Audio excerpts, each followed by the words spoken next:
avant ce voyage, je m'étais dit que j'allais vivre chaque moment sans penser à rien d'autre, que j'allais être ici, là, maintenant.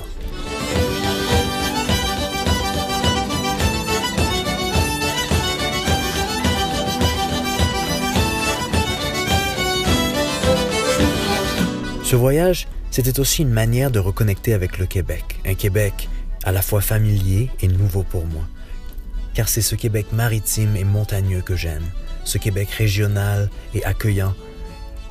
Et en fait, je trouve ça drôle parce que finalement, ce périple à travers la péninsule gaspésienne a encapsulé presque l'intégralité des dizaines de milliers de kilomètres que j'ai parcourus à travers le continent américain cette dernière année. On a eu la mer, on a eu la terre, les montagnes, les chèvres, du fromage, des randonnées, du kayak, des températures magnifiquement ensoleillées, des journées aussi froides qu'un début d'hiver. C'est comme si dans cette semaine, j'avais vécu toute une année. Et même si cette année n'est pas vraiment finie, c'est quand même une belle conclusion à tout ce qu'on a vécu ensemble.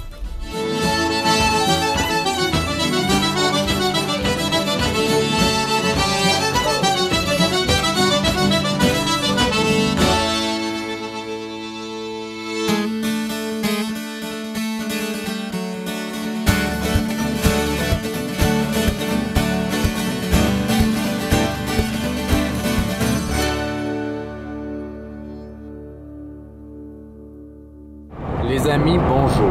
Oh, un road trek qui est passé.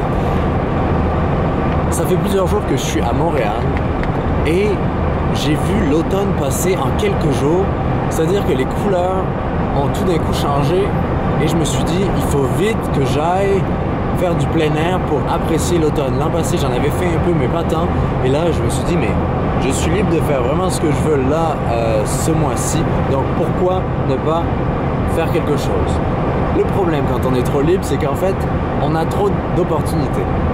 Vous savez que chaque année, pour ceux qui me suivent depuis plusieurs années, j'ai fait plusieurs vidéos sur le sujet. Pour ceux qui ne les ont pas vues, vous pouvez aller dans ma chaîne YouTube et un peu explorer. Chaque année, je vais voir les baleines dans le Saint-Laurent. En fait, je vais dire bye-bye aux baleines dans le Saint-Laurent qui quittent pour l'Atlantique avant l'hiver.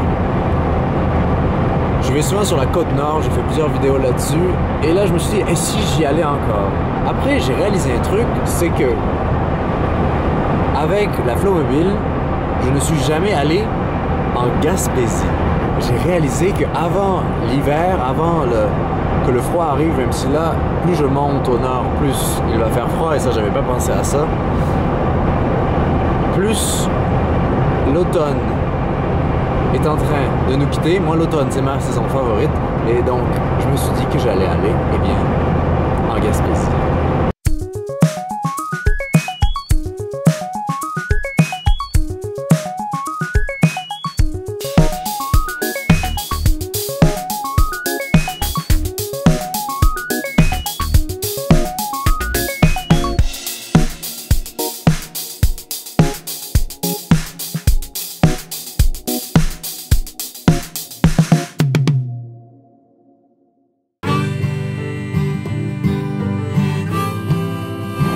Là dans un voyage vers la Gaspésie est toujours assez spécial parce que c'est le moment où l'autoroute 20 disparaît et où on prend la 132. En général, la Gaspésie, ce qu'on fait, c'est on la prend par le sud comme ça. Quand on roule, eh bien, on a la mer sur notre droite et on peut s'arrêter. Moi, la Gaspésie, j'y suis allé quelques fois, une ou deux fois, mais c'est également assez spécial parce que je n'ai jamais amené la Flowmobile, j'ai jamais exploré comme j'explore aujourd'hui la Gaspésie. Et donc, ce moment-là, quand on arrive sur la 132 avec le fleuve Saint-Laurent à côté de nous, eh bien c'est toujours un moment que j'aime et tout simplement parce que ça veut dire que le voyage commence vraiment.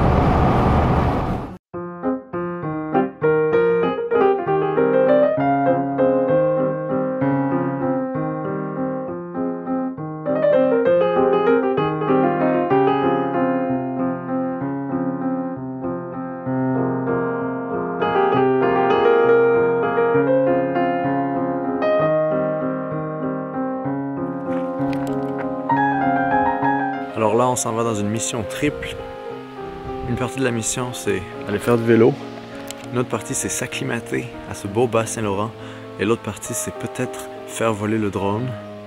J'ai croisé quelqu'un qui était en train d'en faire voler un parce que les couleurs, je pense qu'il y a quelque chose à voir avec le fleuve de l'autre côté là-bas. Donc nous, on y va.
Il y a beaucoup de vent ici et le drone me dit qu'il y a une interférence magnétique. Fait que j'ai pas pu trop faire de drone, mais ce n'est que le début.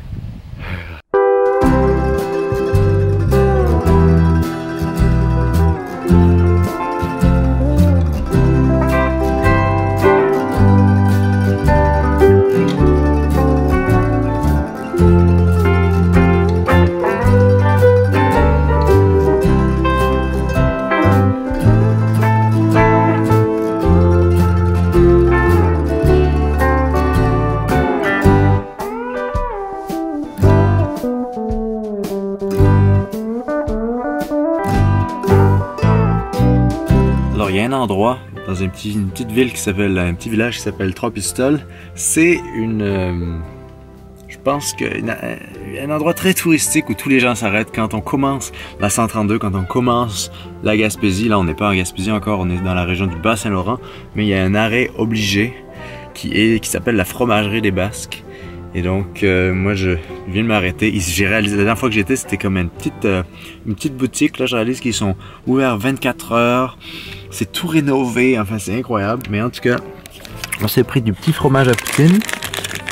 Et ça va être le petit snack pour la route aujourd'hui. Et oui, en effet, il fait quick.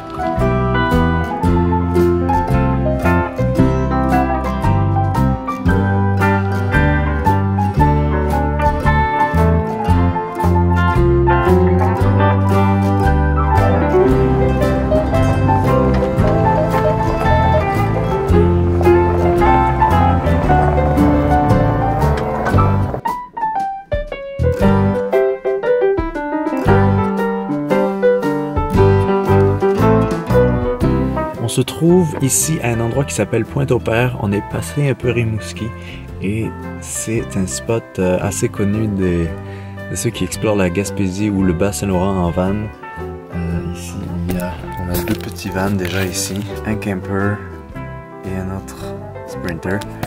Et on est arrivé juste pour le magnifique coucher de soleil.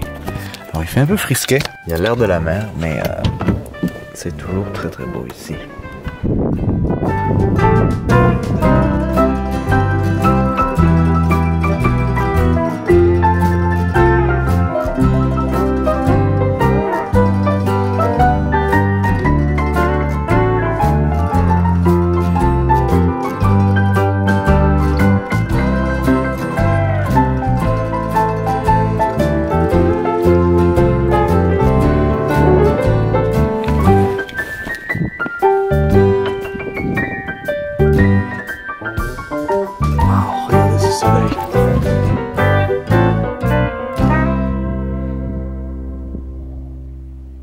Moi j'ai une expression, je dis toujours, dans le doute, prendre la direction de la mer. On peut rarement se tromper.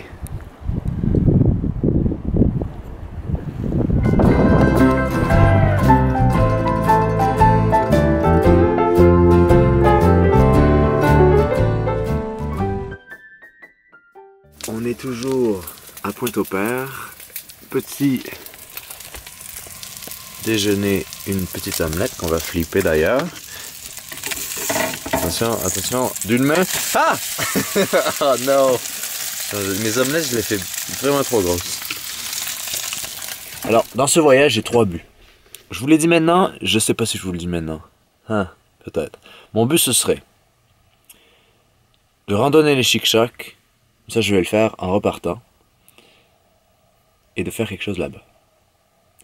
Le but que, ça vous vous en doutez, si vous me suivez depuis longtemps, vous savez que chaque année je vais voir les baleines dans le Saint-Laurent. Puis là, le but c'est d'aller vers la péninsule de Gaspé. Et à Gaspé, puis aller faire du packcraft avec les baleines. Je sais pas comment il va faire froid. Mais ça... Le troisième but, ce serait de ne consommer que ce qui vient de la Gaspésie. Particulièrement, j'aimerais ça faire un mélange de fromage, de poisson. C'est ça le programme. Et nous, ben moi je vais manger là parce que je fais que parler. Puis je mange pas. Alors là j'avais un reste de riz et je me suis dit que j'aime bien faire des petites omelettes avec mes restes. Le problème c'est que j'en fais toujours trop. Donc si quelqu'un veut venir prendre la deuxième partie, ça me fera plaisir. Ou sinon je vais la manger, hein, vous me connaissez, je vais la manger pareil.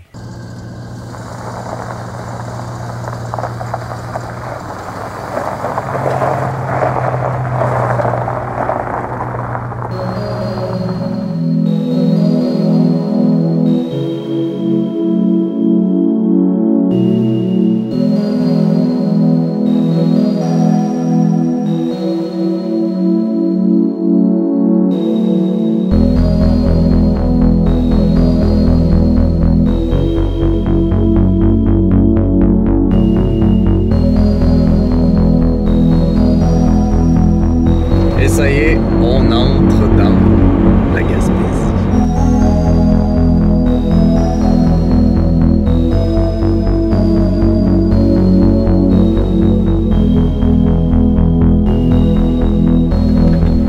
C'est quand même très beau, hein, ces couleurs de l'automne.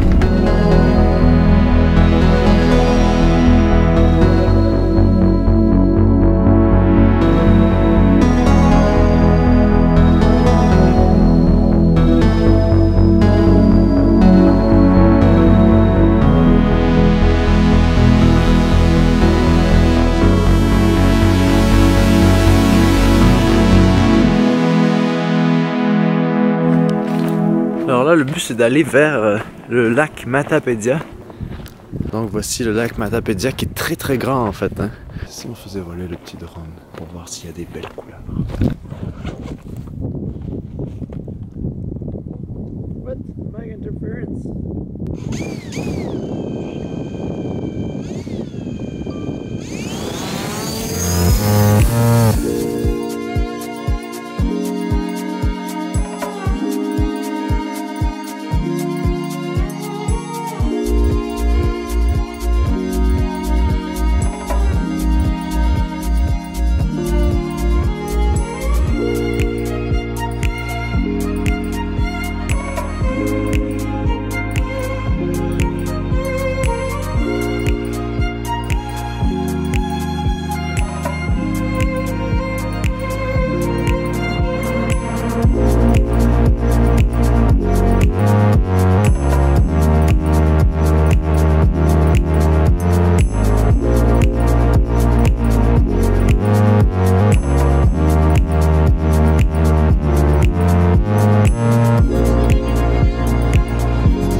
Alors apparemment ici,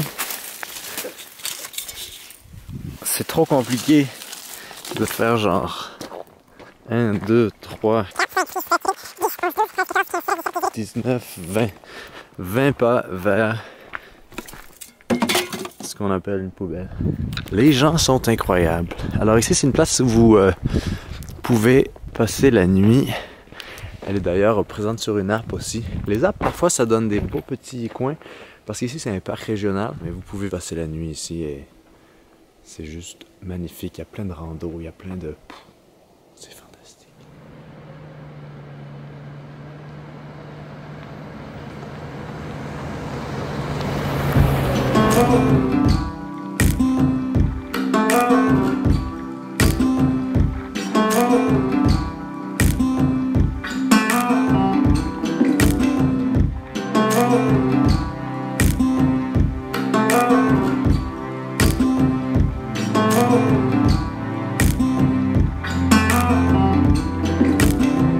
Il y a quelque chose d'assez magique dans voyager à travers ces couleurs.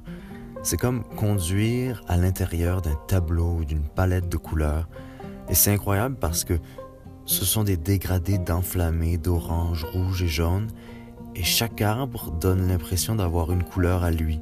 Il n'y a pas une seule couleur similaire. Il n'y a pas un seul arbre qui ressemble à un autre arbre. Et c'est peut-être ça qui rend le tout assez majestueux et vraiment unique. C'est vraiment ce qui donne à l'automne tout son charme. C'est quelque chose de presque métaphysique, c'est presque comme une expérience psychédélique quand on s'y attache trop.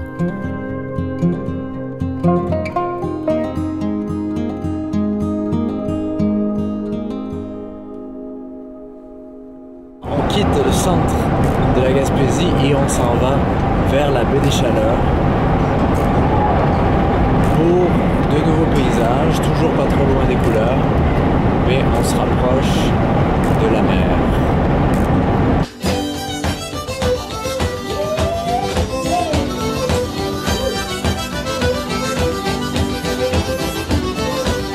Qu'il pleuve ou qu'il fasse beau, la Gaspésie, c'est vraiment un endroit fantastique. Les paysages, les gens, la terre, la mer, il y a vraiment tout pour apprécier un voyage, il y a vraiment tout pour se sentir heureux et complet. Et je crois que c'est le mélange entre l'espace qu'il y a et à la fois le nombre de choses à voir. En fait, c'est juste assez peuplé pour rester authentique.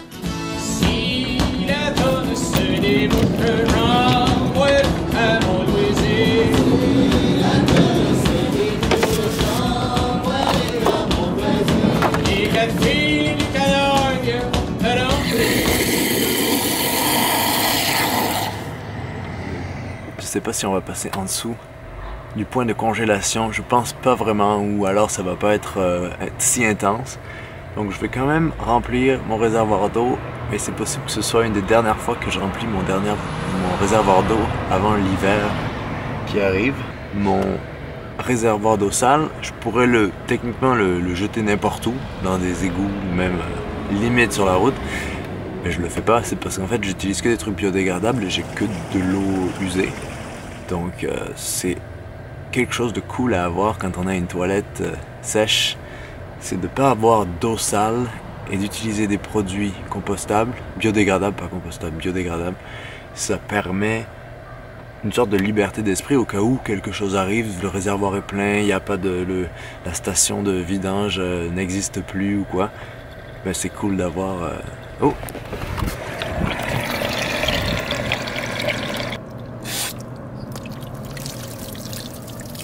Une autre technique que j'ai apprise en vivant en van, c'est dès que vous avez de l'eau, remplissez votre réservoir d'eau. Attendez pas qu'il soit vide.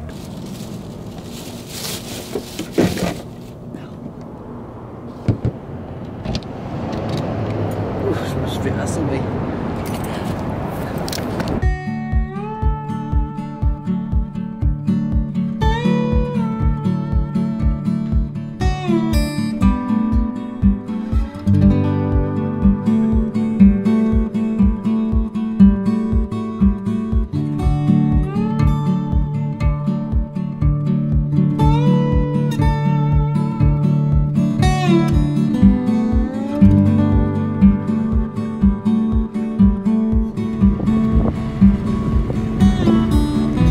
Bonjour. Que fait cette petite marmotte?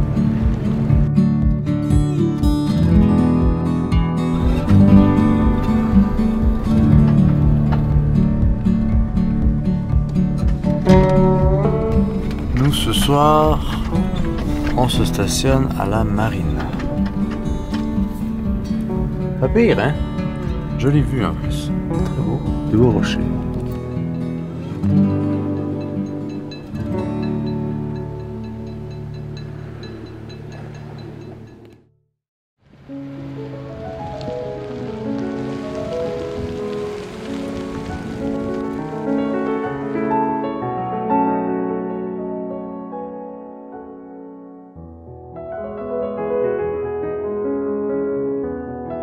Les pêcheurs étaient aussi moins nombreux puisque les conditions de pêche étaient difficiles en raison de la haute température de l'eau.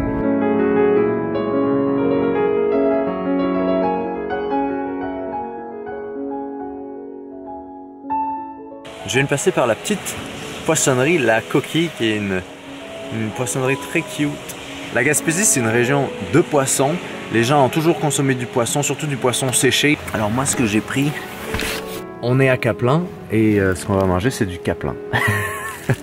Alors ça, c'est un peu comme une sorte de sardine, si on veut. Elle me disait que ça se mange bien avec une bière, mais il est un peu comme 9h du matin, fait que je vais pas manger ça à 9h. Il n'y a rien de tel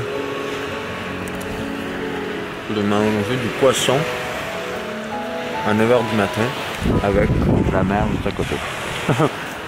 Bon appétit. On se trouve dans la baie des Chaleurs, proche de Caplan en Gaspésie, et je pars à la rencontre de Nathalie et Simon, deux fermiers qui ont une ferme, la seule ferme fromagère de chèvres, évidemment, en Gaspésie. Le truc très spécial chez eux, c'est qu'ils ont 100% de chèvres nubiennes, et vous savez que les nubiennes, c'est le type de chèvre avec lequel j'ai commencé et dont je suis un peu tombé en amour. Et je trouvais que ce serait trop bête de passer par là et de ne pas leur payer une visite. Bienvenue à la ferme Natibo de Nathalie et Simon en Gaspésie.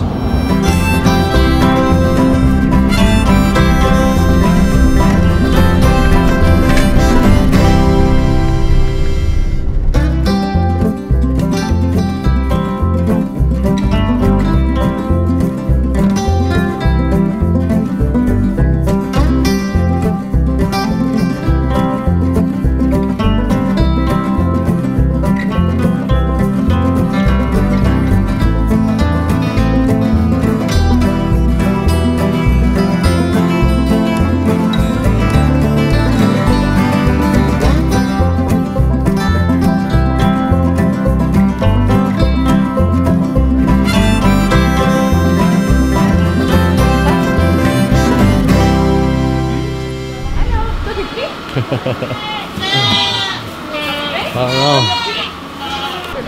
Tassez-vous les enfants, tassez-vous, tassez-vous, tassez-vous, tassez-vous. Ah, comme ça. Il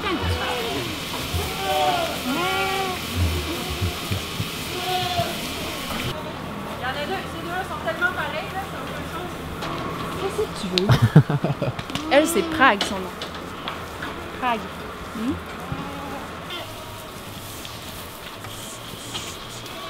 Ah, regarde, s'il te plaît. C'est toujours les personnalités qui sautent, hein? Ouais. C'est là, je me suis contige. Ça, c'est les bellules. Ça, c'est les bellules. Ah, les bellules, c'est... Les bellules est capable d'ouvrir les portes.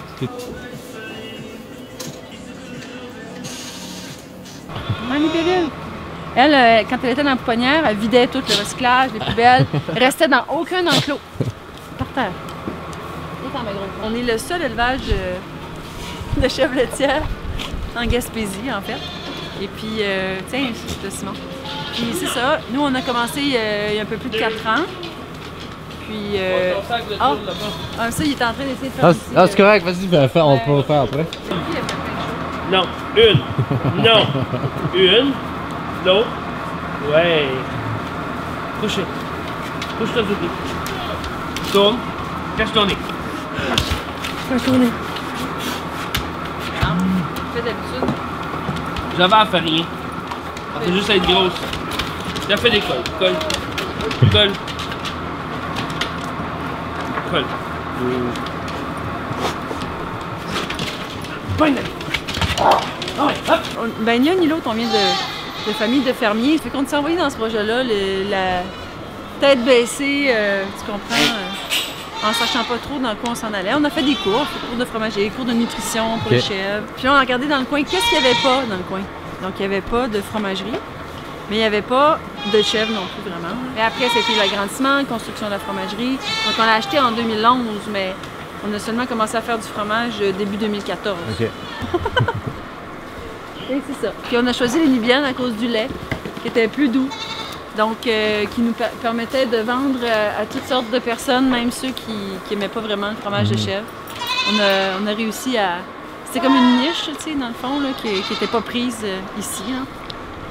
Puis je pense que ça a bien réussi, parce qu'il y a beaucoup de monde qui me disent, même encore en fin de semaine, j'étais dans un marché, puis il y a beaucoup de monde qui me disent, avant, j'en mangeais pas du fromage de chèvre, puis avec vous autres, j'ai découvert, tu sais. Bon. Et ça prend un fromage qui est très doux. Hein. On essaie, on goûte, puis si on aime ça, là, on fait goûter aux gens, puis s'ils aiment ça, ben là, on le sort.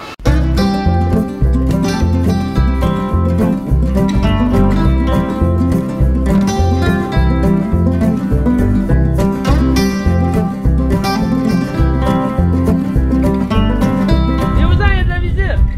Il y a Sophia là-bas, cours. Vite, il y a de la visite! Ah, jalouse, arrête de broyer.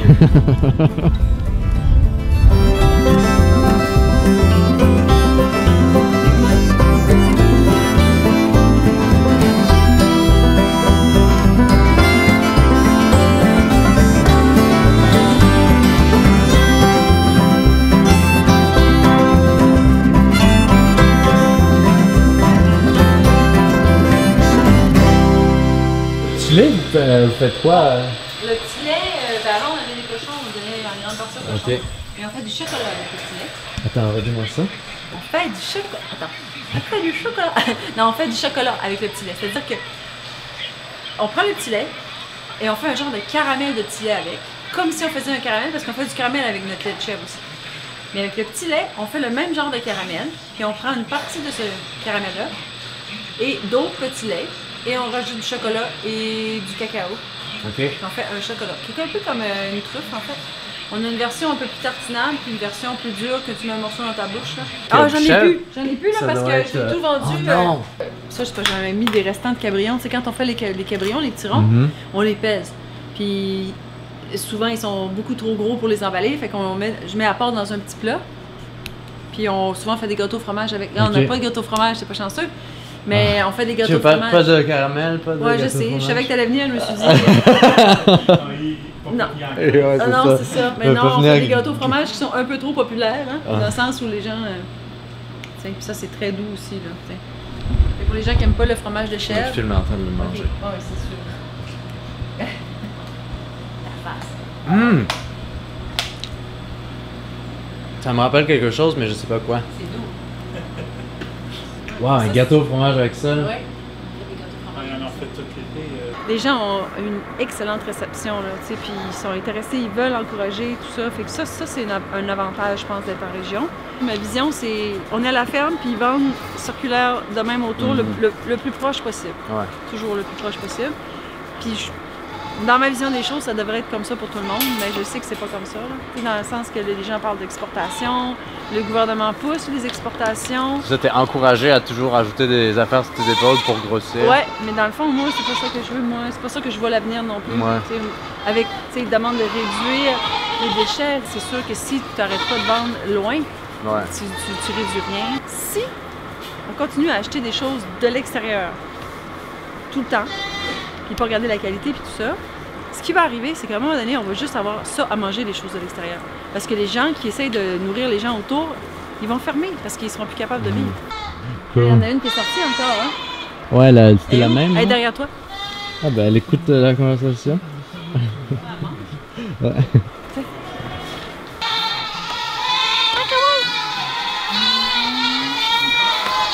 On va là une ferme de fous. Oh, elle a des vraies belles oreilles nubiennes aussi, ouais, là. tiens, regarde.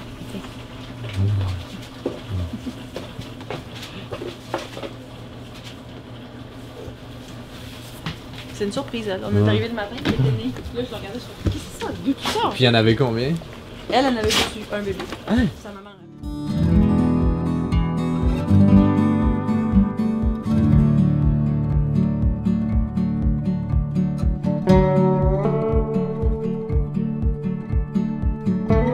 C'est ça que vous voulez? Ça? Ça? Oui.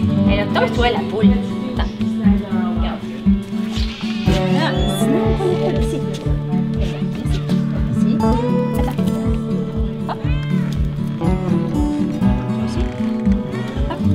Pas toi. Hop. Toi. Ah oui.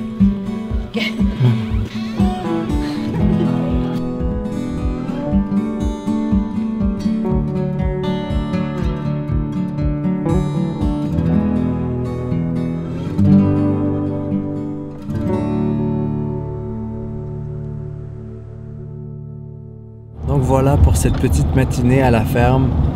J'espère que ça vous a plu. C'est drôle parce que Nathalie et Simon, c'est un peu comme le genre de personnes qu'on connaît pas mais qu'on a l'impression de connaître. Ça prend juste 5 minutes avant de partager quelque chose et c'était vraiment le fun. Merci à eux d'ailleurs d'avoir pris un peu de leur temps parce que je sais qu'ils étaient super occupés pour présenter un peu leur ferme. Donc si vous allez en Gaspésie, vous savez quoi faire. Passez par la ferme de Nathalie et Simon à Caplan, dans la baie des Chaleurs. Vous ne serez pas déçus et les fromages et tout peut-être vous aurez la chance d'avoir du caramel ou des chocolats. Moi, vous l'avez vu, j'ai pas eu cette chance-là. Donc, vous savez où aller si vous venez en Gaspésie.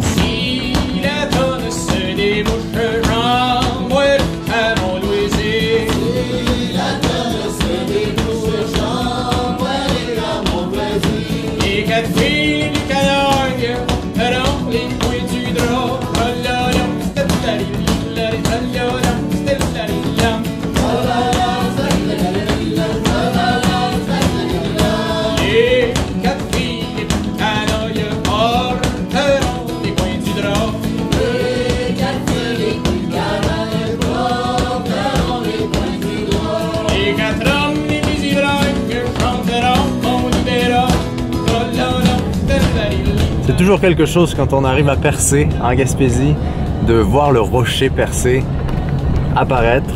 Et là, dans la brume, je pensais qu'on allait le manquer. Et finalement, ben... oui, la brume a disparu et on voit le rocher. Et donc nous voici au bout de la péninsule gaspésienne. On vient de faire la moitié finalement de la Gaspésie. Et là, bien, on va remonter tranquillement.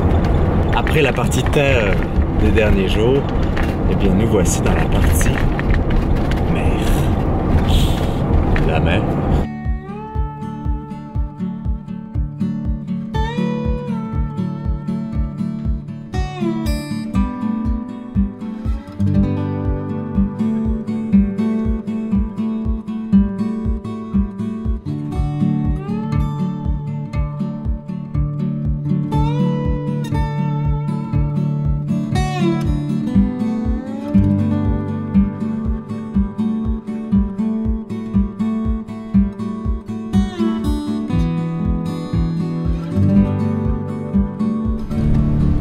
On arrive à un endroit assez cool pour passer la journée, la soirée, la nuit. C'est un endroit super cool de camping et on est au milieu, vraiment presque de nulle part. On est entre, à droite, l'océan et à gauche, une petite baie.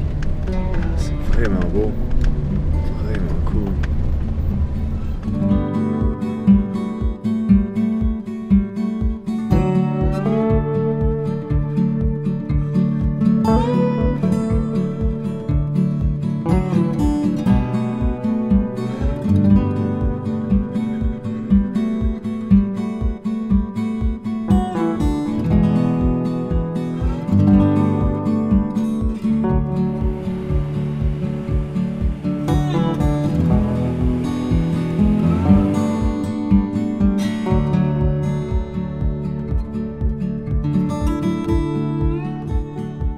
Passé percé, on est juste avant la ville de Gaspé Et ici, c'est un endroit où il y a pas mal de baleines, plein de sortes de baleines. Je veux sortir le packraft, mais il y a des immenses nuages noirs.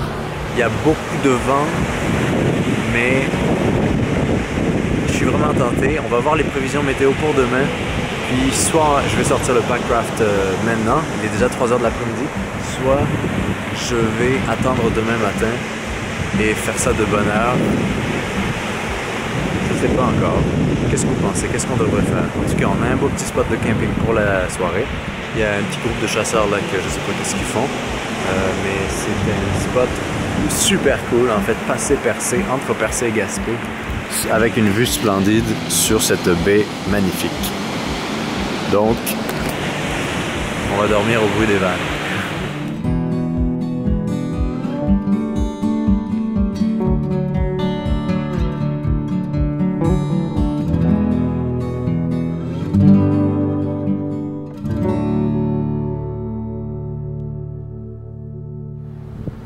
Apparemment demain il fait un bon 8 degrés ensoleillé. Donc ça veut dire qu'on va attendre demain. Donc ce soir on va peut-être jouer de la guitare, peut-être monter des vidéos. Ha! Oh, j'ai mis mes clés.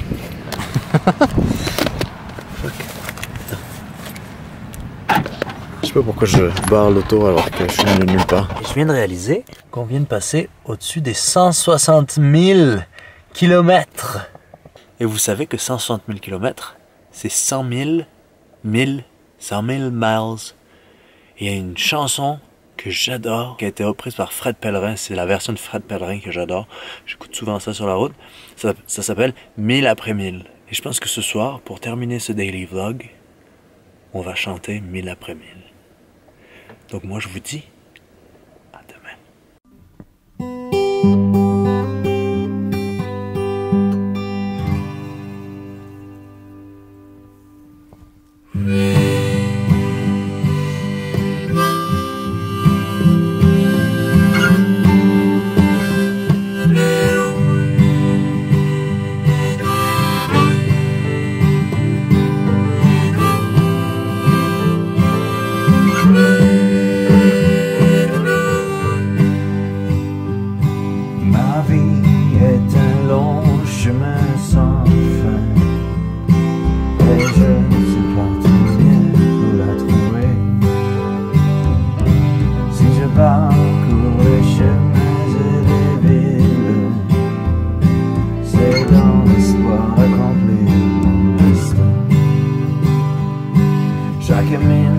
Parcours semble inutile.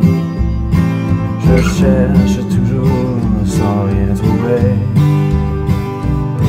Puis je vois ton visage qui me hante. Et je me demande pourquoi je te quittais. Mais 1000 après 1000 je suis triste. Puis 1000 après 1000 je m'ennuie. Jour après jour sur la route. Tu peux pas savoir quand je peux t'aimer.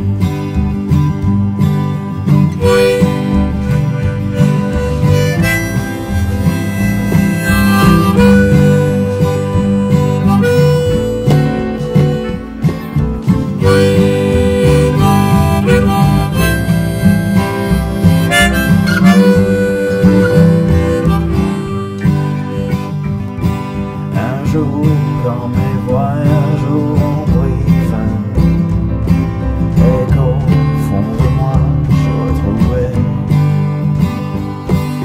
cette paix dont je sentais le besoin. À ce moment je pourrais m'arrêter. Mais 1000 après 1000 je suis triste. Puis 1000 après 1000 je m'ennuie. Jour après jour sur la route. Tu ne peux pas savoir quand je peux t'aimer. Tu ne peux pas savoir quand je peux t'aimer.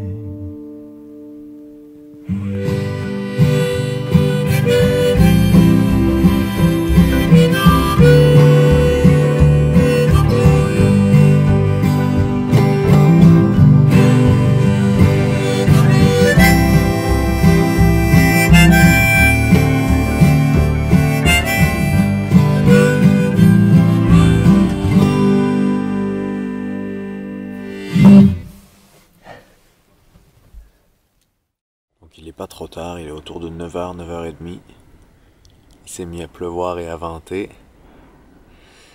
Mais je vais quand même me réveiller tôt demain pour aller essayer d'aller voir nos amis les baleines. En tout cas d'aller faire du backcraft. Et j'essaie de pas avoir d'attente. J'essaie de pas en avoir parce que chaque fois que j'en ai, j'en vois pas. Mais en général, je pense que même s'il pleut, à moins qu'il y ait des vents violents et qu'il y ait des grosses vagues, je pense que je vais quand même y aller. Il va faire froid, je vais devoir bien me préparer. Mais je pense que je vais faire de beaux rêves. À rêver d'elle. Et du vent. Je sais pas si ça va s'arrêter.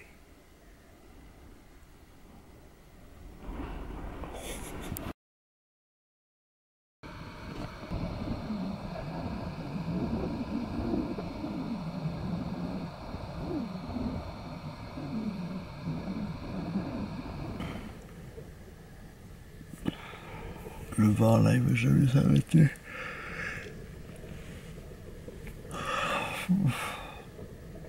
Je me laisse dormir.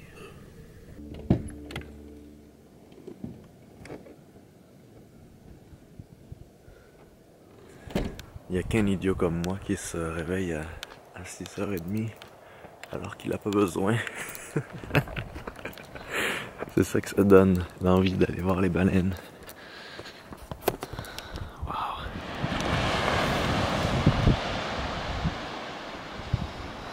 C'est un grand océan qui nous attend. C'est tellement calme hein, l'océan le matin.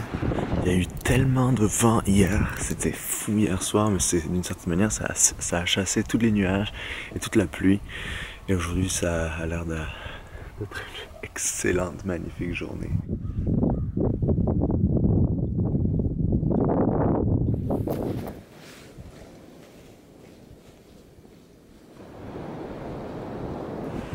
Ça y est, le packraft est prêt. C'est toujours un petit plaisir de sortir le packraft parce que ben, ça prend tellement pas de place, ça rentre dans ce petit sac là. Moi je pense vraiment que c'est l'avenir du sport de pagaie minimaliste. Et la mer monte. J'essaie de voir,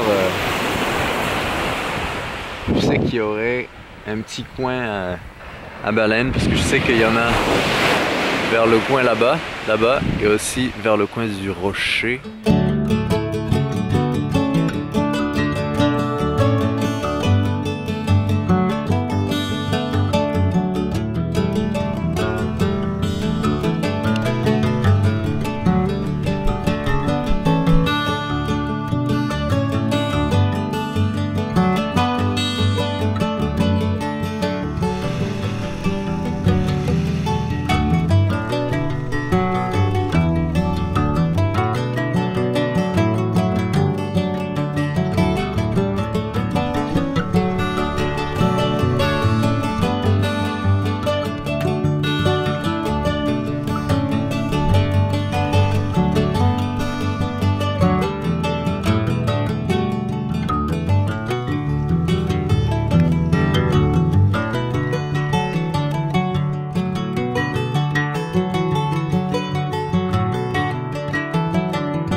Alors je dois vous dire que ce que je fais, c'est un peu dangereux. Pas dangereux, mais c'est-à-dire que le Saint-Laurent, c'est un fleuve qui est extrêmement froid.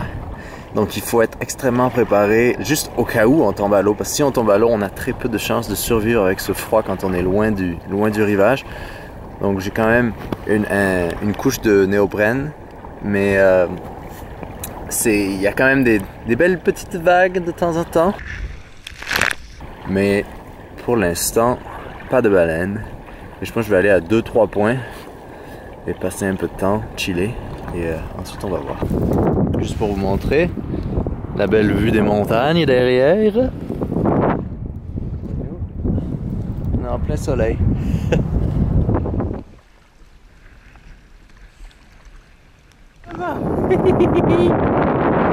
Hello.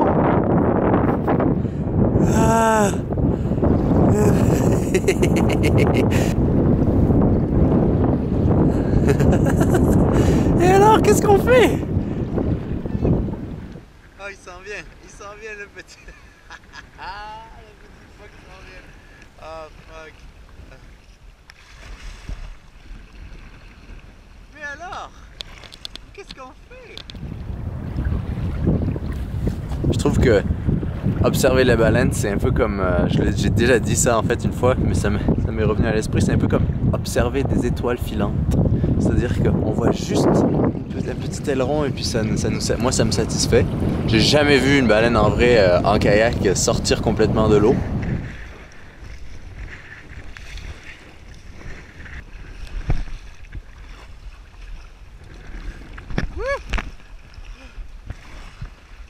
Ah, c'est salé.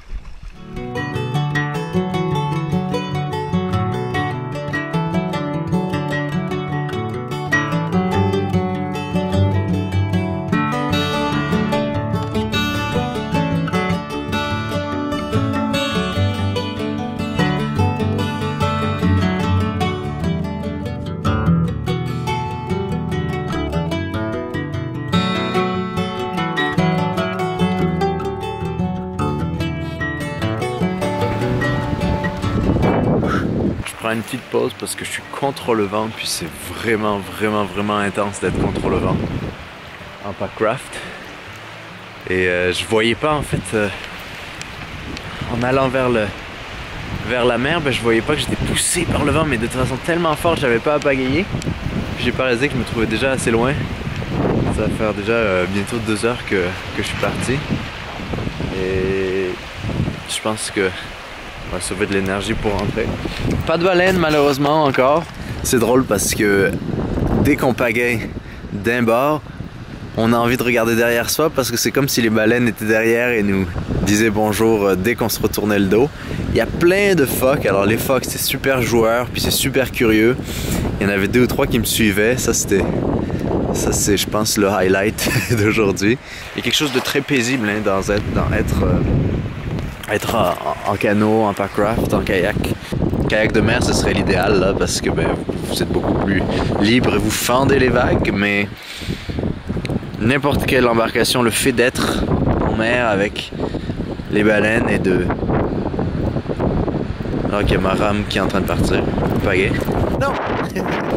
Et c'est magnifique, hein, toutes ces couleurs. Vraiment comme on est dans le plein milieu de l'automne. Extraordinaire. Et je pense que je vais faire un peu de marche le long là, vu que j'ai le packraft. Donc je suis un peu paresseux, puis il y a beaucoup de vent qui vient vers de ce bord là, puis nous, la flowmobile est tout là-bas. Je vais essayer de voir s'il y a des petits pics. Comme ça nous dirait vers où aller, puis on va rentrer ensuite.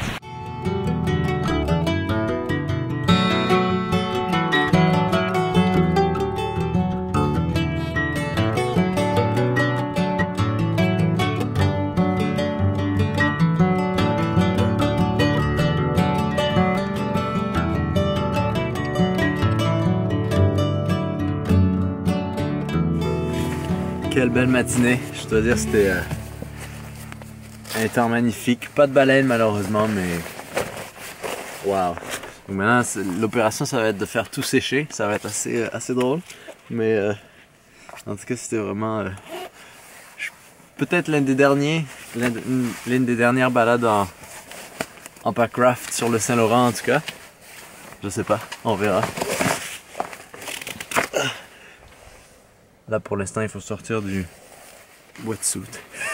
Puis là on va avoir un de ces bons déjeuners là, il est 10h. C'est incroyable hein, de commencer tôt le matin des affaires. J'adore ce feeling là que c'est encore le matin. Puis on a déjà fait comme on a vécu toute une journée déjà. Je pense que je vais faire un bon déjeuner. Puis après la journée est à nous. La rue qui est à nous. Ici c'est le Saint-Laurent qui est à nous.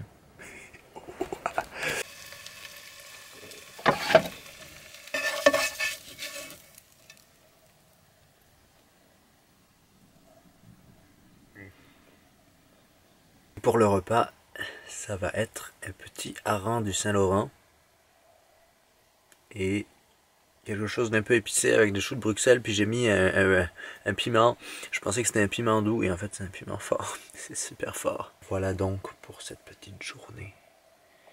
Matinée, parce qu'en fait je sais même pas quelle heure est-il. Oh my god, il est 11h du matin. Magnifique, magnifique. J'ai un peu tout rangé. Je vais manger, sûrement prendre une petite douche et ensuite reprendre la route. Et là, on va passer Gaspé et on va remonter la péninsule.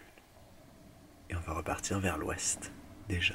Il y a beaucoup de choses qui nous attendent, je pense.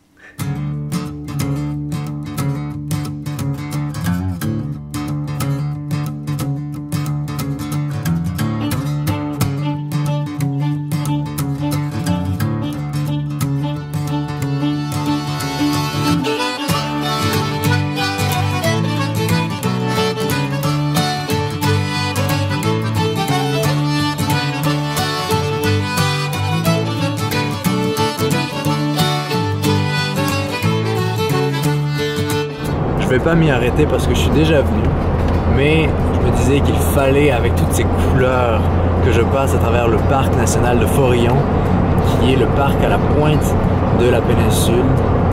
Et ce parc, il est très très beau, beaucoup de vie sauvage, beaucoup de forêts. Et il a une histoire un peu particulière, tout comme d'ailleurs la plupart des parcs nationaux, qu'ils soient canadiens ou américains, ils ont toujours une histoire un peu sombre, mais celle-là particulièrement parce qu'en fait, tous les habitants du parc ont été, leur habitation a été brûlée quand le parc a été établi dans les années 30, je crois. Et c'est une histoire assez sombre et ça nous fait oublier parfois que pour le bien de la protection et de la conservation, on a commis certaines exactions. Et cet événement au parc de Forillon, c'est quelque chose qui a marqué beaucoup les locaux pendant plusieurs décennies. Mais voilà, un peu d'histoire sur ce parc, sachant que le reste c'est juste magnifique. Et avec ces couleurs, je dois dire que c'est extraordinaire. Alors que dans les parcs nationaux, certains me demandaient pourquoi tu sors pas le drone et tout ça quand j'étais à Yellowstone. Ça, dans tous les parcs nationaux, qu'ils soient américains ou canadiens, les parcs nationaux, on n'a pas le droit de faire voler un drone. Ce qui est compréhensible parce que avec le nombre de visites qu'il y a, il y aurait certainement des abus. Mais voilà pourquoi je n'ai pas fait voler le drone à Yellowstone. À Yellowstone, en plus, avec toute la faune qu'il y avait, ça aurait été un peu intense. Mais ici, avec ces couleurs, on va sûrement se trouver d'autres endroits. Et je vous en ai montré déjà des vues du ciel, de ces incendies automnales, dans le bon sens du terme, d'incendie. Mais en tout cas, voilà, on fait un petit détour pour se rendre de l'autre côté de la Gaspésie. Si vous venez en Gaspésie, vous devez venir faire le parc de Forillon, c'est vraiment un incontournable.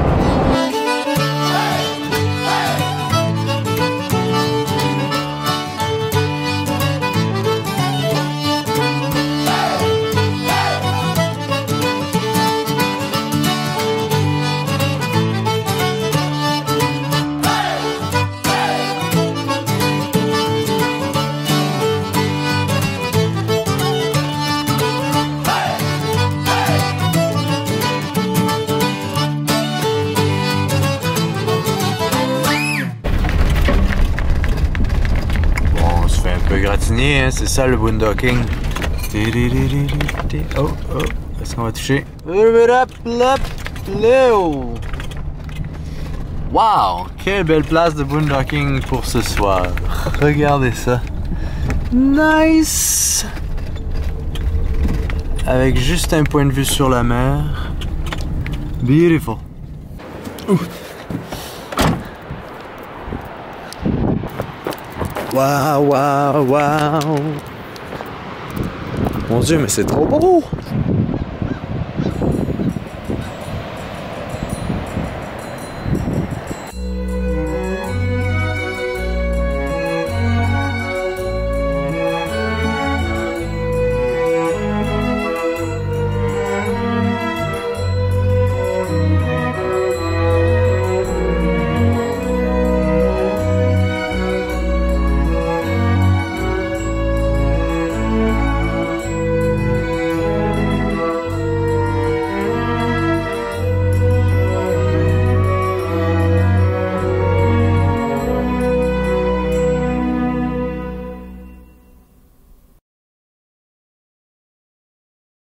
Alors c'est un petit événement pour la première fois de la saison.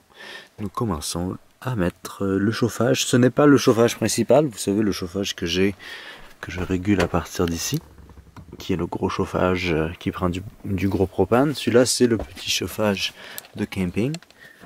La petite chaufferette body heater, je sais même plus comment ça fonctionne. Je crois qu'il faut le starter comme ça et pas mourir.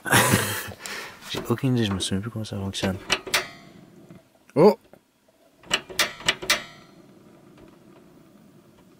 Ça va sentir, je pense, le... Ouh!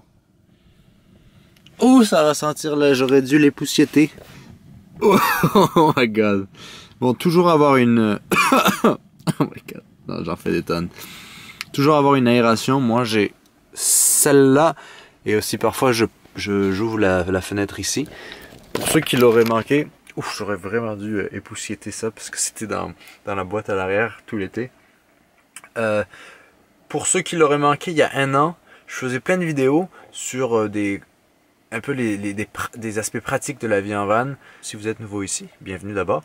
Et aussi, ben, vous pouvez les voir, ces vidéos. C'est comment survivre à l'hiver quand on vit dans son camper, comment devenir nomade et tout ça. J'avais fait ça pendant l'hiver, avant de partir dans le sud. Et ben, nous, c'est parti pour une saison mi-automnale, fin automnale, début hivernale. Je sais pas combien de temps je vais rester dans ces contrées, mais en tout cas... On m'a posé la question récemment, s'il y avait une chose à changer dans la Flowmobile, qu'est-ce que ce serait? Moi, ce serait définitivement le chauffage. Je prendrais un poêle à bois. Il y a une compagnie québécoise qui fait des poêles à bois qui sont super cool et j'aimerais ça installer ça dans la Flowmobile, mais j'aurais trop peur parce qu'il faut une aération, il faut comme un exhaust pour bien la fumée. Et j'aimerais tellement installer ça ici parce que le propane, le problème c'est que ça brûle beaucoup d'eau et donc il y a beaucoup d'humidité. Déjà que par défaut il y a toujours de l'humidité dans des véhicules, alors si en plus avec le... C'est quoi ça? Oh, c'était le speaker. Déjà qu'il y a beaucoup d'humidité dans un véhicule, si en plus il y a l'humidité produite par le chauffage, c'est pas cool. Et avec le wood stove, le poêle à bois, c'est le fun parce que tu peux mettre du bois dedans, n'importe quel combustible. Puis c'est tout petit, ça prend vraiment pas tant de place, mais d'où l'un des avantages de faire son propre camper, son propre fourgon aménagé tout seul. Parce que, eh bien, moi malheureusement... j'ai ce qui est venu avec la Flowmobile, mais c'est vraiment la seule chose que je changerais parce que peu importe l'humidité, avec un poêle à bois, c'est sec tout le temps, donc on peut sécher des affaires, on peut très vite chauffer, on peut faire bouillir de l'eau dessus. C'est un des aspects que j'aime pas trop de la vie en van, c'est cette dépendance au propane aussi, tout autant l'énergie fossile de l'essence, tout comme n'importe qui a une voiture aujourd'hui, à part si on a une voiture électrique évidemment, mais il y a aussi cette dépendance au propane, et l'hiver on en brûle bon, pas des tonnes parce que c'est pas gros, mais quand même on est dépendant de ça. Donc dès que c'est moi parfois j'oublie très souvent que mon réservoir est vide, et après je me retrouve à devoir aller rusher pour le remplir. Et c'est toujours, ce qui est trop drôle, c'est que c'est toujours quand mon réservoir est vide que je ne trouve aucune place pour remplir mon propane. Dès qu'il est plein, je vois du propane et des endroits pour remplir ces bonbonnes là partout. C'est toujours comme ça, n'est-ce pas? En tout cas, voici pour notre petite soirée, puis je vous dis à demain. Oui? Non? Pourquoi? Oui, à demain.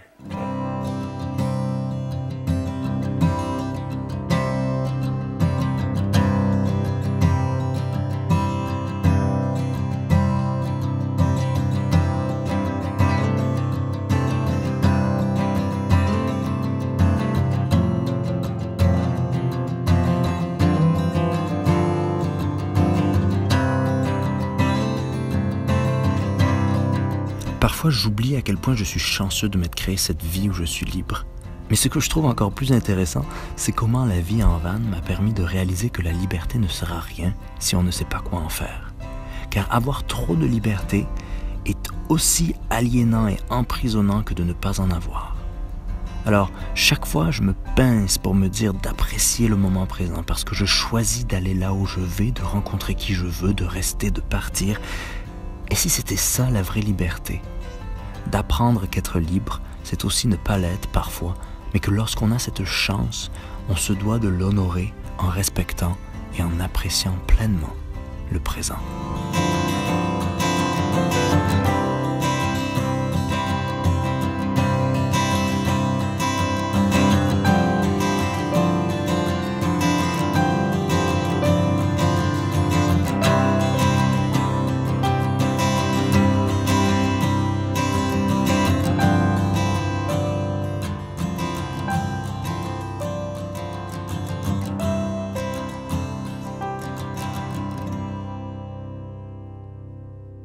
Ce matin, je voulais prendre un lever du soleil. J'ai mis mon réveil à 6h30, puis c'était pas assez tôt. Je l'ai manqué au moment où ça s'est levé. Je suis sorti de la Fleuve-Mobile et là, le soleil est en train de monter de l'horizon alors que c'était magnifique, c'était tout rose. J'oublie qu'on est à l'est. Et donc, quand on était dans l'ouest, c'était le soir qu'il y avait des couchers du soleil. Et les couchers du soleil durent longtemps. Mais à l'est, c'est l'inverse. C'est-à-dire que ça monte et le soleil, une fois qu'il est là, super haut. Tous les matins, je me dis, ok, je mets le réveil, je mets le réveil, je mets le réveil. Puis là, je l'ai mis, puis c'était 5 minutes trop tard. Oh. La vie, hein, vous savez, parfois la vie, hein, c'est compliqué. Vraiment, je me dis parfois que j'ai vraiment pas beaucoup de chance. Je fais vraiment des choses qui sont difficiles.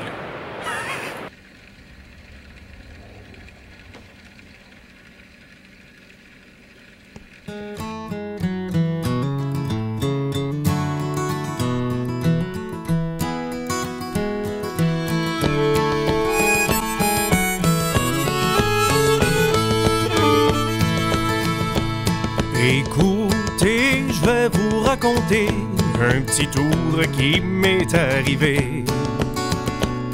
J'ai dépensé tout mon argent, mais il me reste qu'un sous-volage. J'ai dépensé dans une nuit jusqu'à mes habits. J'ai dépensé dans une nuit jusqu'à mes habits.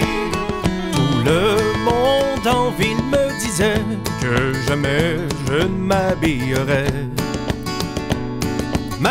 Alors la Gaspésie, c'est un peu le paradis du van life parce que c'est très facile de trouver des spots un peu partout pour passer la nuit et jusqu'à maintenant,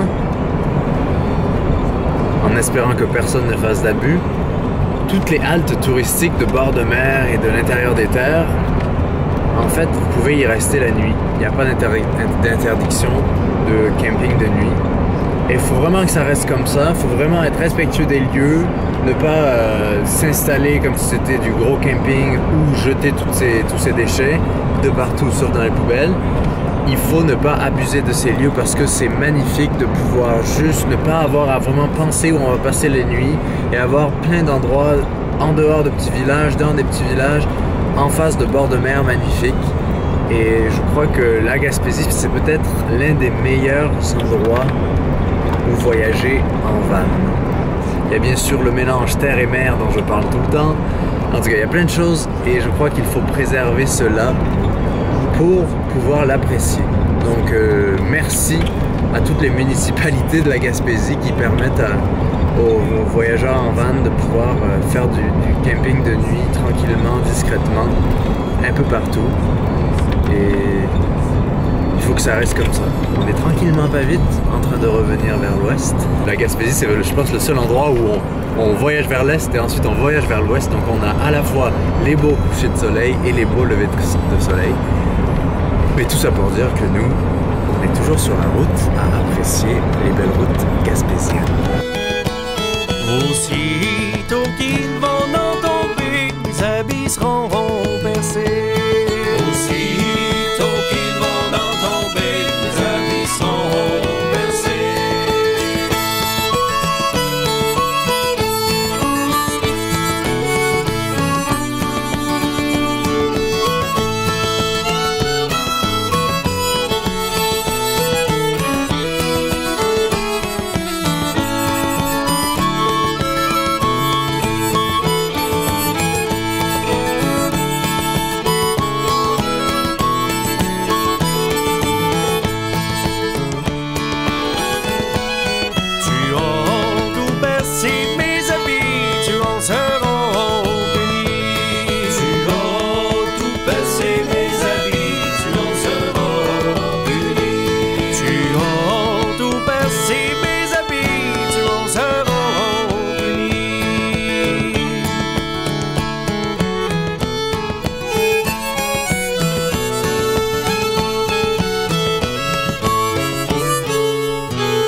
est à Sainte-Anne-des-Monts et ici, il y a, c'est pas moi qui le dis, qu'est-ce que j'ai ici?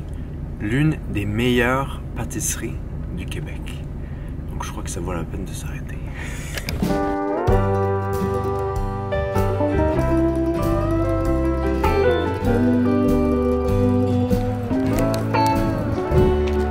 Ok, fait que j'ai pris un croissant aux amandes et au chocolat.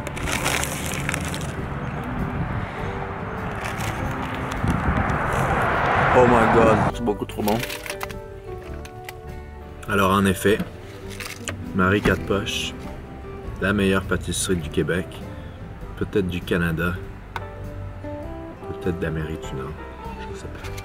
Je sais pas.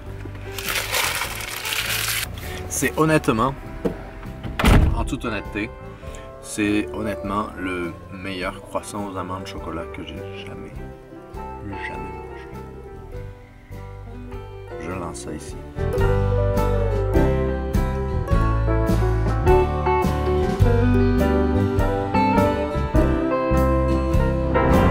Et nous voici sur la route en direction de Chic-Choc. Chic-Choc, c'est une chaîne de montagnes, la fin du nord des Appalaches. Et demain, j'espère faire une randonnée. Je vous en dis pas plus parce qu'on se voit demain. Mais donc, moi je vais me trouver un petit coin pour l'après-midi, pour la soirée. On va peut-être tourner bientôt.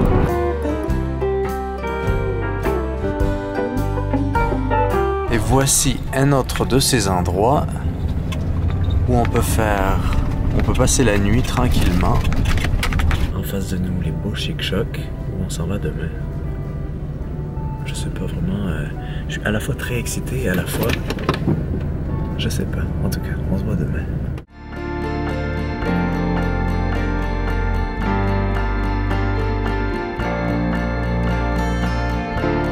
Alors que sonne bientôt la fin de notre automne en Gaspésie, je vous emmène dans les Chic-Choc, une chaîne de montagnes extraordinaire au milieu de la péninsule qui n'attend que d'être explorée.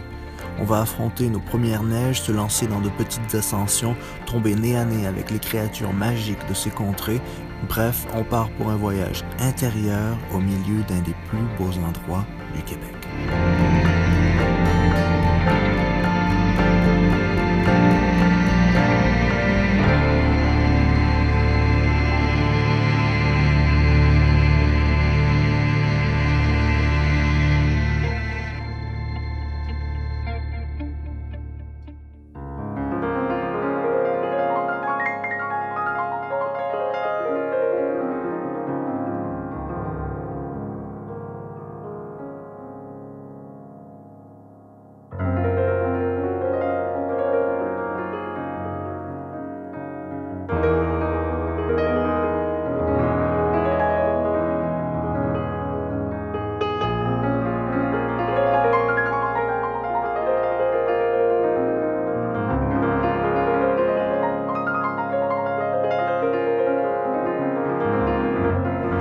Il y a déjà de la neige sur les cimes.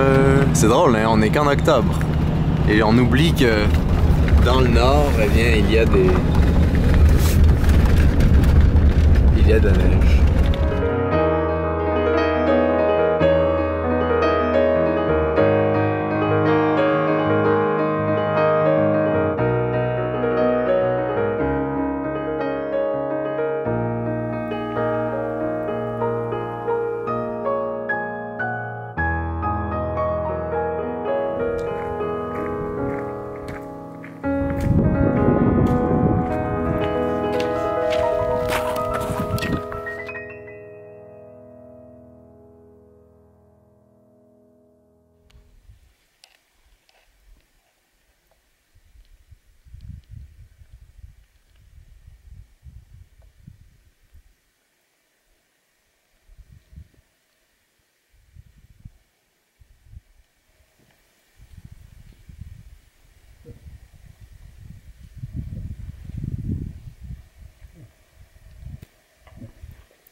finalement vu que les sommets et les montagnes où les caribous sont fermés pour les protéger à partir d'octobre, je suis allé dans une autre partie du parc.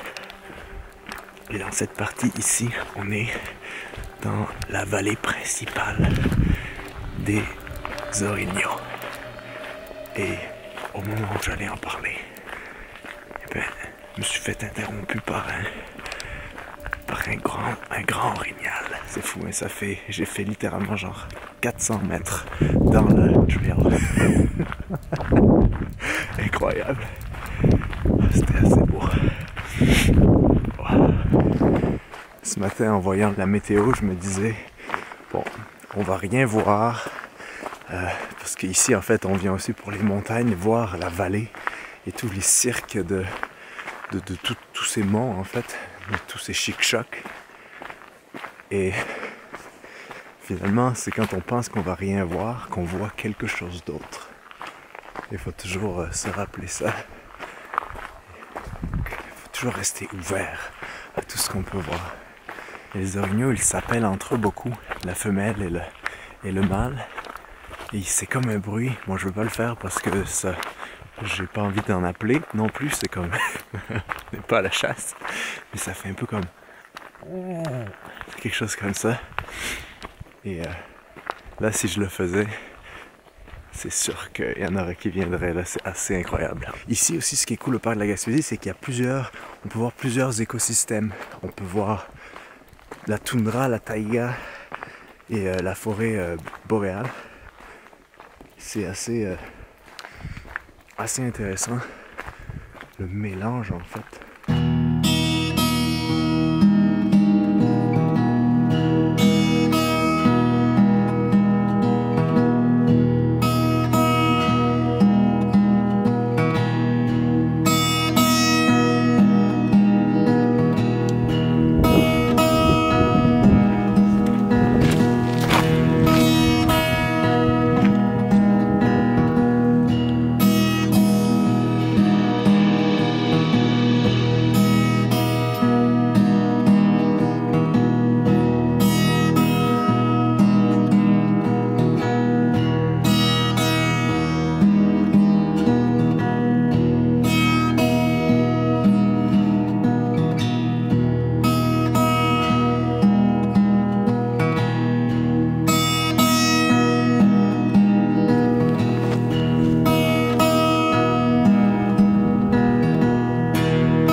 Contemplant le mont Albert. Ah, il y a un peu de brouillard. Donc les caribous sont là-bas.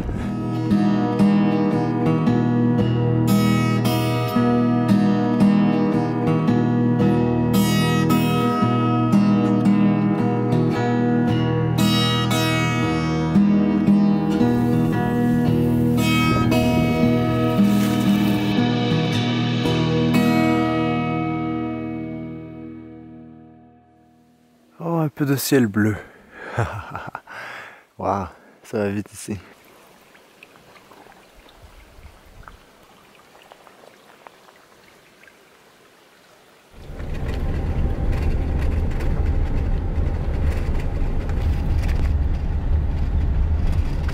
Quelle super petite randonnée, magnifique de se trouver dans un environnement tellement différent des derniers jours, c'est fou, hein? On passe de la mer à la montagne.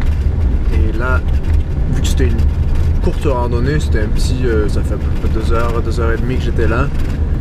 J'ai passé pas mal de temps à juste observer les orignaux. Ben, là, on va se rendre vers une autre montagne et un mont qui est à 1180 mètres d'altitude, je crois. Donc on va essayer, le but ça va être de dépasser les 1000.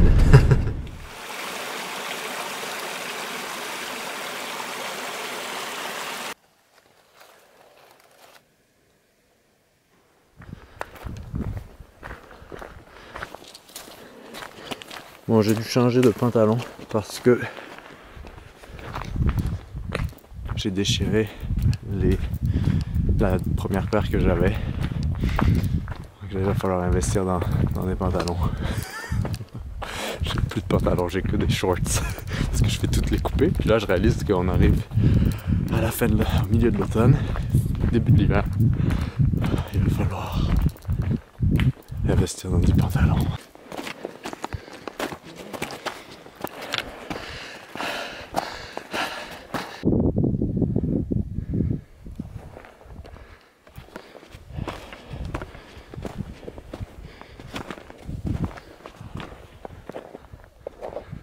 Bon, je crois qu'on va mettre les crampons parce que ça commence à glisser un peu. Alright.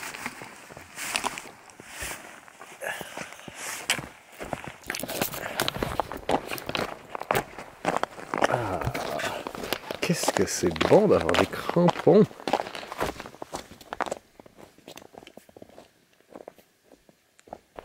C'est fou de se dire qu'on a changé de saison comme ça juste en marchant.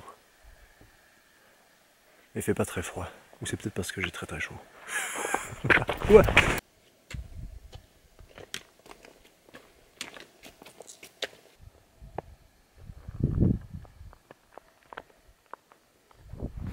Alors ça ici c'est le plateau du Mont Albert. C'est là où il y a les Caribous. Et en fait c'est un immense plateau toundrique, plein de toundra. Il fait 16 km², cet immense plateau. On dirait pas comme ça, mais c'est super gros. Puis la vallée là, regardez les couleurs de l'automne qui se mélangent avec les couleurs de l'hiver, c'est assez intéressant. Puis il y a du beau ciel bleu.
Vous savez, j'ai été au Grand Canyon, à Yosemite, à Yellowstone, quoi d'autre?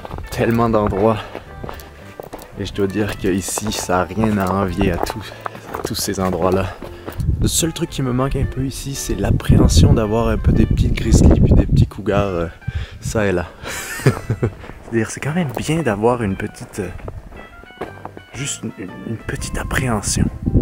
Ça ajoute un certain charme à la randonnée.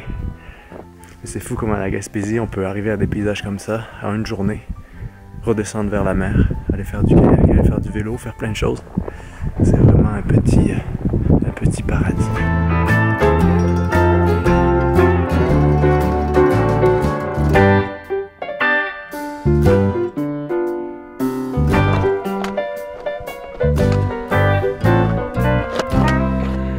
On arrive à la fin de cette petite rando. Petite, c'est un grand mot parce que ça fait quand même 15 km ou 14 km.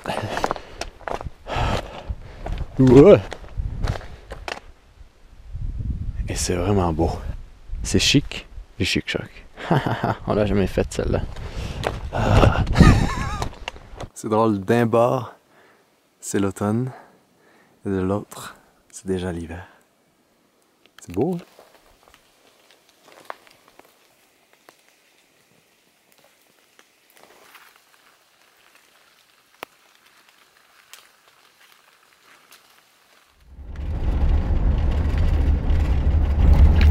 J'avais oublié que c'était pas encore l'hiver tout d'un coup.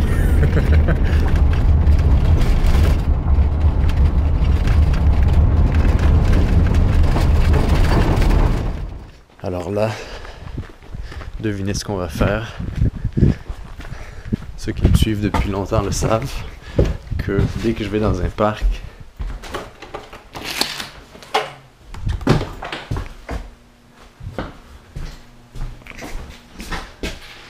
je suis tout le temps à la recherche de la douche parfaite. Pouf, elle va faire du bien celle-ci. Je me sentais vraiment pas capable de prendre une douche froide. Et je vais en profiter pour me refaire une beauté aussi.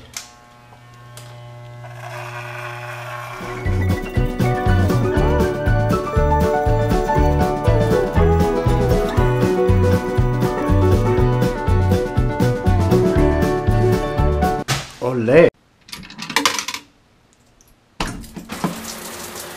Woo! Hallelujah! Alright! C'est froid.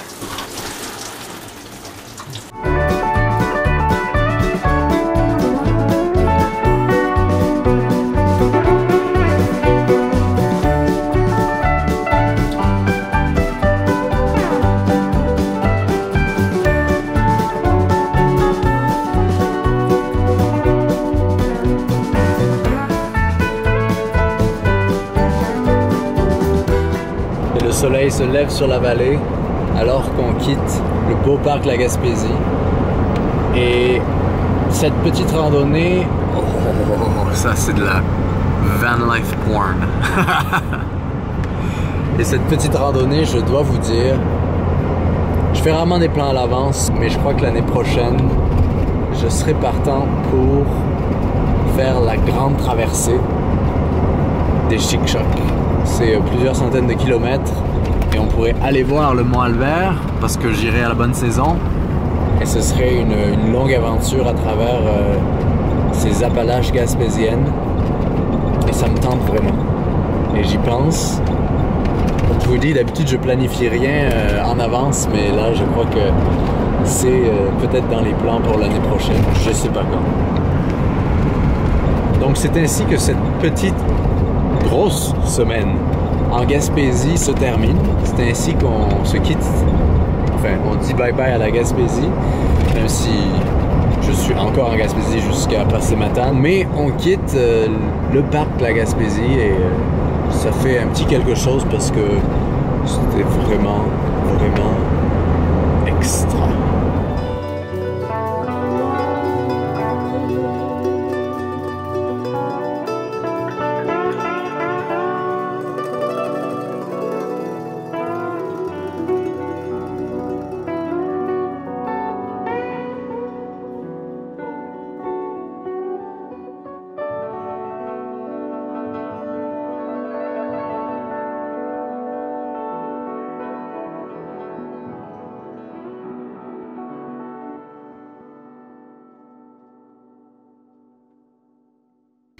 Ok, alors j'ai pas pu m'en empêcher, je suis repassé par la boulangerie et la pâtisserie des Marie 4 Poches à Sainte-Anne.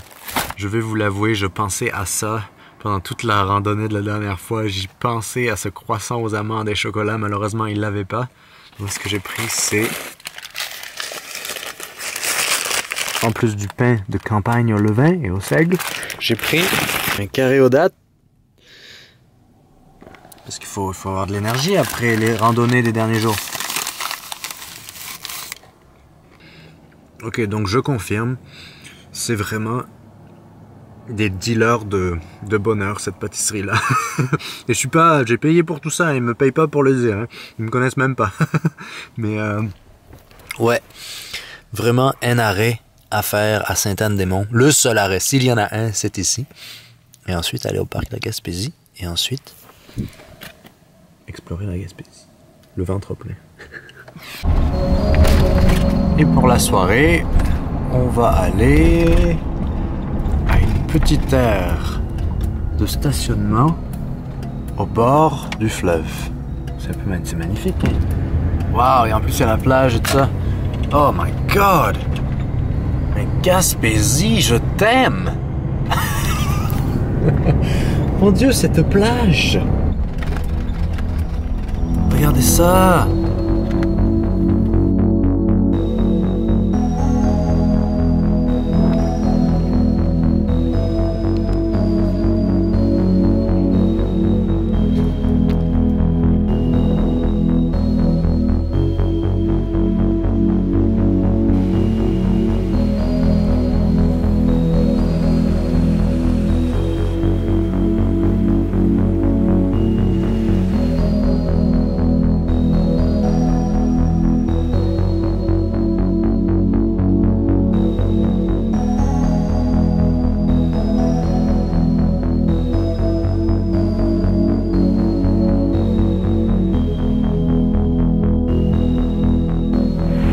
c'est ainsi que se termine, même si on est juste encore à Sainte-Anne-des-Monts, la Gaspésie n'est pas finie, mais c'est ainsi que se termine notre petite grande semaine en Gaspésie.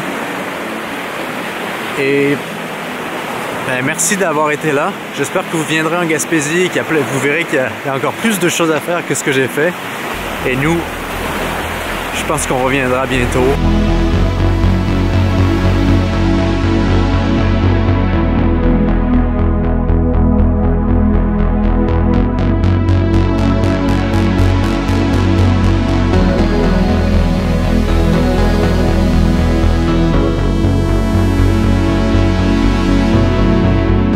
Parfois, je pense à des endroits où j'aimerais vivre. Des endroits comme la Gaspésie portent en eux tout ce qu'il me faut. Il y a de tout et il n'y a rien, car on s'y fait ses propres aventures. Il y a de l'eau, de la neige, des grands mammifères, des gens qui vous traitent comme si vous faisiez partie d'ici. J'ai vécu l'Ouest américain comme une nouvelle maison et un vrai grand amour, mais le Québec reste pour moi là où tout a réellement commencé. Et si un jour ma vie se trouvait pour quelque temps ici?